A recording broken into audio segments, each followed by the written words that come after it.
All right, let's jump right into this explainer. Imagine for a second that your entire way of life is just suddenly turned totally upside down. Where do you even begin to look for meaning? Well, thousands of years ago, humanity faced this exact kind of crisis, and it ended up sparking some of the most incredibly influential ideas ever conceived. So, what is the true meaning of life? It's the ultimate question, right? To understand how we tackle this absolute giant of a question today, we've got to look back to a massive spiritual awakening that happened in ancient India. And this wasn't just some random occurrence out of nowhere. It was sparked by rapid, totally unprecedented societal shifts that just completely upended how ordinary people lived their day to day lives. Picture this: around 3,000 years ago, a massive shift begins. New kings are emerging, and the use of iron is starting to spread like wildfire. Then, fast forward a bit to around 2,500 years ago, and boom, we see the rise of the Mahajanapadas. These were incredibly powerful, rapidly growing cities. So, village life is shifting dramatically, royal power is just exploding, and for ordinary people, this rapid urbanization triggered a really profound existential crisis. They're looking around going, is there more to life than all this? And it was in this exact pressure cooker of social change that great thinkers like the Buddha and Mahavira stepped onto the scene. In response to this crisis, three magnificent philosophical solutions emerged. We'll map them out right now: the path of the Buddha, the wisdom of the Upanishads, Mahavira and Jainism, and finally, the legacy of the Sangha.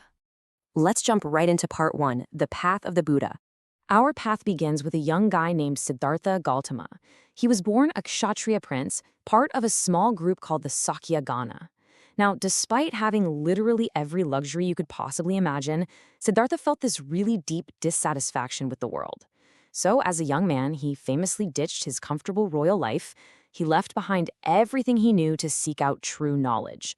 After wandering for years and debating with various thinkers, he realized he had to find his own way. He just sat down and meditated for days on end under a peepal tree in Bodh Gaya. And it was right there that he finally attained enlightenment, forever becoming known as the Buddha, which literally translates to the wise one.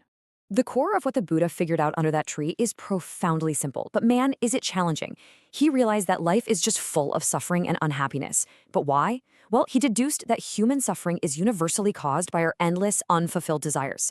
We constantly want things, and even when we get them, we just want more. He famously called this constant thirst or craving taina. Think of it kind of like the ancient version of modern doom scrolling, or endless consumerism. We just keep scrolling or buying, hoping the next thing will finally make us happy. But let's be real, it never actually does. To conquer this thirst, he didn't just point out the problem and leave it at that. He laid out a really practical, step-by-step roadmap.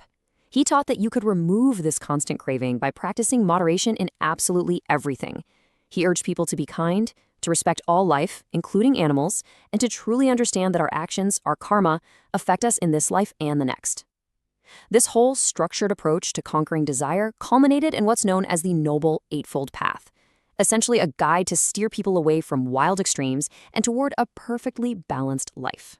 He was also a master teacher who really encouraged people to think for themselves. There's this brilliant story where he illustrated this universal suffering to a grieving mother named Kisa Gotami. Her son had tragically died, and she was desperately begging the Buddha to bring him back to life. So he tells her to bring him a handful of mustard seeds, but with one massive catch.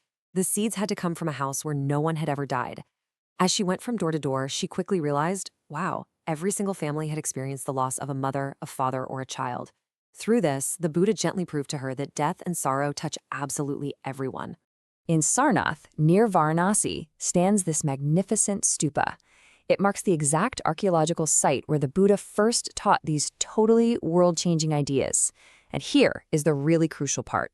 He didn't teach in the elite language of Sanskrit. Nope, he taught in Prakrit, the everyday, colloquial language of ordinary people. He wanted to make absolutely sure his message of moderation and kindness could be understood by anyone and everyone. Okay, moving right along to part two, the wisdom of the Upanishads. Let's see what other profound thinkers were up to during this crazy era of change. While the Buddha was zeroing in on the nature of suffering, other thinkers whose ideas were recorded in a later Vedic texts called the Upanishads were really focused on the concept of permanence. They wanted to know what happens after death and why the universe even exists in the first place. They argued that there's something permanent in the universe that actually outlasts death. They called the individual soul the Atman and the universal soul the Brahman. Ultimately, they believed that the individual soul and the universal soul are beautifully, permanently intertwined as one. Oh, and fun fact, the word Upanishad literally means approaching and sitting near, which just perfectly describes the intimate dialogues between teachers and students where these mind-blowing ideas were born. The absolute core of this philosophy is beautifully captured in a famous story from the Chandogya Upanishad. Two sages were worshipping the universal soul and sat down to eat. A beggar comes up, asks them for food, and they refuse him. Well, the beggar cleverly asks them who exactly they're worshipping. When they say the universal soul, the beggar points out, hey, if the universal soul fills the entire world, it must fill me too. Therefore, to deny a starving man food is to quite literally deny the fabric of the universe itself. The sages instantly realized the deep truth in what he was saying and shared their meal. Now, while a lot of these Upanishadic thinkers were wealthy male Brahmins and Rajas, this intellectual movement wasn't a totally exclusive club. It actually empowered brilliant female scholars and debaters, like Gargi, who was famous for her knowledge in royal courts. And there was also a really remarkable exception in a guy named Satyakama Jabala.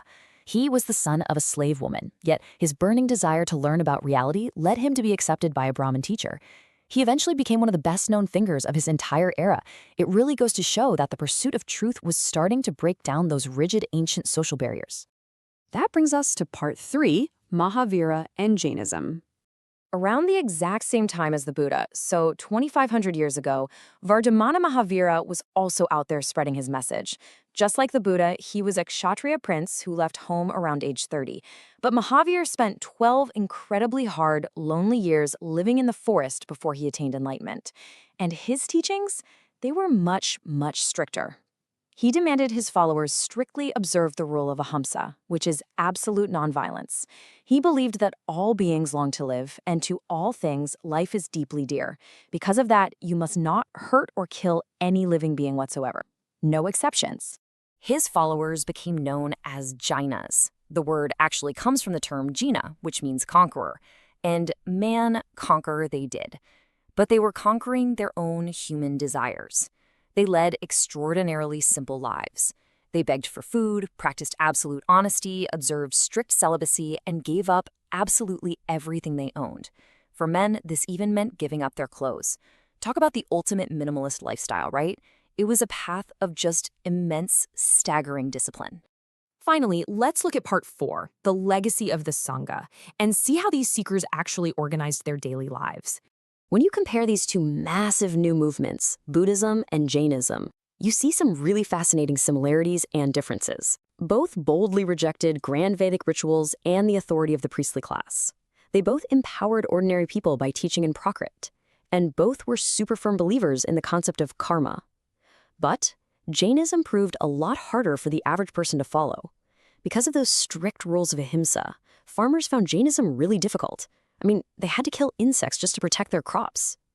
Consequently, Jainism ended up finding its strongest support among traders and merchants instead. Both the Buddha and Mahavira fundamentally believed that to gain true knowledge, you had to leave your home. But to support the thousands of followers doing just that, they needed organization. So they created structured associations called sanghas. For the Buddhists, the rules were strictly laid out in a book called the Vinaya Pitaka. The men and women who joined up became bhikkhus and bhikkhunis, which literally translates to beggars. At first, they'd wander all year, except during the rainy season, but eventually wealthy supporters donated land to build these permanent, magnificent monasteries called viharas, made of wood, brick, or even hollowed straight out of hillside caves. This gave these seekers a permanent, safe place to live and meditate. Meanwhile, as Buddhism and Jainism were exploding in popularity, the Brahmin system developed its own structured alternative, the 4 ashramas. Now, this wasn't a physical place, these were stages of life. It offered regular folks a clear, step-by-step path. First, you have brahmacharya, the student life. Then grahastha, getting married and running a household. Next up is vanaprastha, where you actually retire to the forest to meditate. And finally, samyasa, giving up absolutely everything to become an ascetic. It was essentially a structured way to ensure that everyday people could integrate this deep search for meaning into a standard human lifespan. And that brings us to the end of our journey, 2,500 years into the past. We've seen how massive urbanization and shifting powers led people to seek permanent truths, sparking the brilliant insights of the Buddha, Mahavira, and the Upanishadic sages. As we wrap up this explainer, I want to leave you with a 2,500-year-old challenge.